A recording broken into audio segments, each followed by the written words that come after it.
അവരുടെ ജീവിതത്തിൽ ഭാരങ്ങൾ ഏറി വരുമ്പോ, പ്രശ്നങ്ങൾ ഏറി വരുമ്പോ അവർ കർത്താവിന്റെ ഉപദേശത്തെ അവർ മനസ്സിലാക്കുവാൻ ആഗ്രഹിക്കും. അപ്പോഴാണ് അവർ മനസ്സിലാക്കുന്നത്, അന്ന് ഞാൻ ദൈവത്തിന്റെ ഉപദേശം സ്വീകരിച്ചിരുന്നുവെങ്കിലോ, അന്ന് ദൈവത്തിന്റെ ഉപദേശം ഞാൻ കൈക്കൊണ്ടിരുന്നെങ്കിലോ, നിശ്ചയമായും അവൻ ഈ പ്രതിസന്ധികളിൽ നിന്ന് എനിക്ക് മോചനം ലഭിക്കുമായിരുന്നു. ഈ പ്രശ്നങ്ങളുടെ ജീവിതത്തിലോ അവൻ കടന്നു വരികയില്ലായിരുന്നു എന്ന് അവർ ചിന്തിക്കുവാനിടയാകും. പ്രിയപ്പെട്ടവരെ, എന്ന് രാത്രിയിലാണ് ഞാൻ പറയുന്നത്, അവരുടെ ആശകളെല്ലാം അറ്റുപോയി, അവൻ പ്രതീക്ഷയ്ക്കുള്ള വാഗ്ദാനങ്ങളെല്ലാം അറ്റുപോയി. പക്ഷേ അവരുടെ ഉപദേശകനായി പൗലോസ് കടന്നു ചെന്ന് പറയുക, അവൻ സാരമില്ല, എങ്കിലും ഇപ്പോൾ ധൈര്യത്തോടുകൂടെ ഇരിക്കുവിൻ. ഞാൻ നിങ്ങളോട് അപേക്ഷിക്കുന്നു, കൽപ്പനയല്ലാതെ നിങ്ങൾ ആരുടെയും പ്രാണന് ഹാനി വരികയില്ല. എന്റെ ഉടയവനും ഞാൻ സേവിച്ചു വരുന്നവനുമായ ദൈവത്തിന്റെ ദൂതൻ ഈ രാത്രിയിൽ എന്റെ അടുക്കൽ നിന്ന് പൗലോസേ ഭയപ്പെടരുത്, നീ കൈസരുടെ മുമ്പിൽ നിൽക്കേണ്ടതാകുന്നു.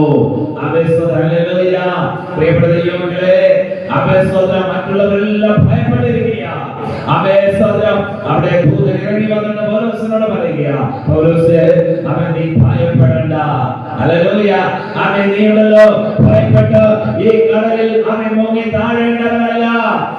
നീ കൈസരുടെ അടുക്കൽ ചെന്നിട്ട് യേശുവിനെ കുറിച്ച് ധൈര്യത്തോടെ പ്രസ്താവിക്കേണ്ടതല്ലേ. ഹല്ലേലൂയ.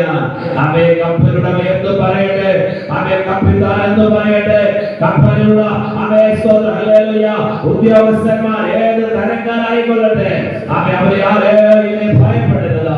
കാരണം എന്തെന്നറിയാമോ, നീ കൈസരുടെ അടുക്കൽ കടന്നു ചെന്നിട്ട് ഹല്ലേലൂയ എങ്ങനെ പ്രസ്താവിക്കേണ്ടതാവുകയാണ്.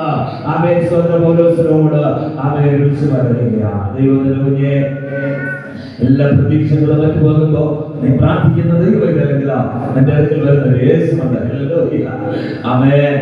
യേശു വന്നിട്ട് നിന്റെ തോളിൽ കെട്ടി ഒരു സാന്ത്വനം പറയുന്ന അല്ലേ. ഹല്ലേലൂയ.